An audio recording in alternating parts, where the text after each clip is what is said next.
President, thank you so much for taking questions with your assembled cabinet. I wanted to clarify something that you had said on Sunday regarding the boat strikes near Venezuela. You had said that you didn't know if the second strike on that one boat had happened, but you wouldn't have wanted it. Now that your administration has acknowledged that it happened, do you support that second strike? And Mr. Secretary, I wanted to clarify something you had said in an interview back in September, I believe on Fox News. You said that you had watched that strike live on television. In real time, did you know that there were survivors after the initial strike? Well, look, all I know is this. Every boat that you see get blown up, we save 25,000 on average lives, 25,000 lives. They've been sending enough of this horrible fentanyl and other things like cocaine and other things, but fentanyl right now is the leader of the pack, to kill our entire nation. Because a little speck on the head of a pin can kill somebody. It's very dangerous stuff. I know so many people where their sons were drug addicts. They had one little sample, and they died. They died. They couldn't believe it. As far as the attack is concerned, I still haven't gotten a lot of information because I rely on Pete. But to me, it was an attack. It wasn't one strike, two strikes, three strikes. Somebody asked me a question about the second strike. I didn't know about the second strike. I didn't know anything about people. I wasn't involved in it. I knew they took out a boat. But I would say this, they had a strike.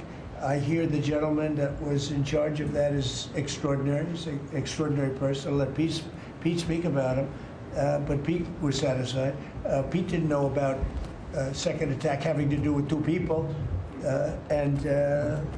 I guess Pete would have to speak to it. I can say this, I want those boats taken out.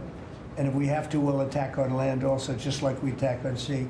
And there's very little coming in by sea. I think we've knocked out over 90% of it. There's very little, and I understand that. There's very little. We're saving hundreds of thousands of lives with those pinpoint attacks. It's an amazing thing when you see a boat going along, and a lot of the press would like to say they're not, you see the boat, they're not maybe drugs.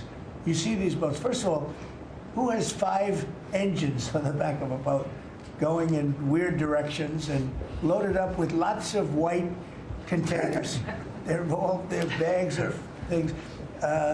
No, they've done an amazing job, and Peter's done an amazing job. Pete, you could probably better answer the question. No, you're spot on, sir. I think you got to start with the baseline, which Marco laid out, everybody's laid out. We've got 20 million people invading our country over 4 years. We don't know where they're coming from.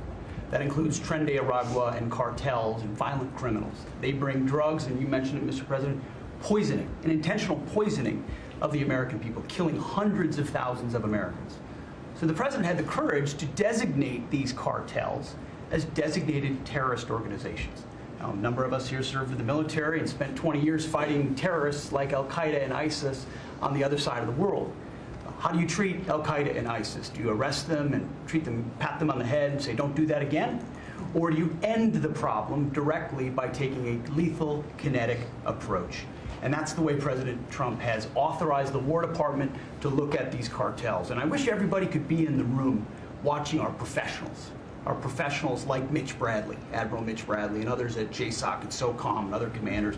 The deliberative process, the detail, the rigorous, the intel, the legal, the evidence-based way that we're able to, with sources and methods that we can't reveal here, that make sure that every one of those drug boats is tied to a designated terrorist organization. We know who's on it, what they're doing, what they're carrying. All these white bales are not Christmas gifts from Santa. This is drugs running on 4-motor fast boats or submarines that we've also struck. No one's fishing on a submarine. And I have empowered them to make that call. Now, the first couple of strikes, as you would, as any leader would want, you want to own that responsibility. So I said, I'm going to be the one to make the call after getting all the information and make sure it's the right strike. That was September 2nd. There's a lot of intelligence that goes into that, building that case and understanding that, a lot of people providing information. I watched that first strike live. As you can imagine, at the Department of War, we got a lot of things to do. So I didn't stick around for the hour and 2 hours, whatever, where all the sensitive site exploitation digitally occurs. So I moved on to my next meeting.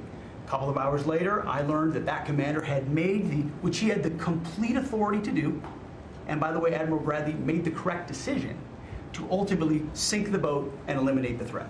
He sunk the boat, and eliminated the threat. And it was the right call.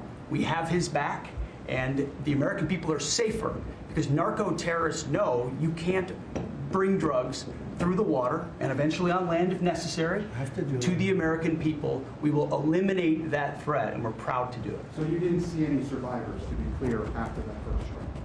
You personally? I did not personally see survivors, but I stand, because the thing was on fire.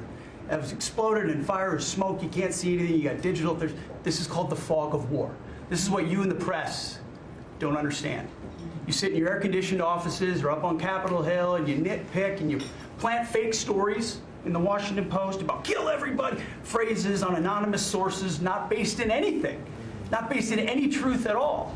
And then you want to throw out really irresponsible terms about American heroes, about the judgment that they made. I wrote a whole book on this topic because of what politicians and the press does to warfighters. President Trump has empowered commanders to do what is necessary, which is dark and difficult things in the dead of night on behalf of the American people.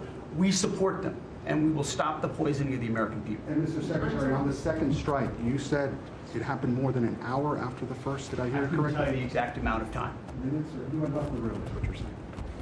I already stated my answer quite clearly. So remember this, we lost last year, I think it was more than that, but you know, people don't like saying it because they always said 100,000, 115,000, numbers we've been hearing for years. So we lost last year more than 200,000 people, dead people, ruined families beyond the 200,000. And those 200,000, that family will never be the same. But these people have killed over 200,000 people, actually killed over 200,000 people last year. And those numbers are down. Those numbers are down. They're way down. And they're down because we're doing these strikes, and we're going to start doing those strikes on land too. You know, the land is much easier. It's much easier. And we know the routes they take. We know everything about them. We know where they live. We know where the bad ones live.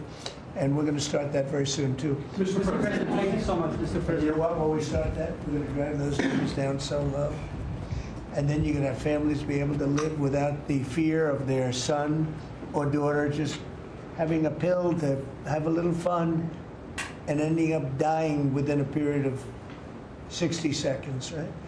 No, we're not going to let that happen. We're not going to let it continue to happen. What Biden did to this country by allowing all these people, and I call them animals in many cases, I think they're animals, to come into our country and destroy our country and let all those drugs pour in.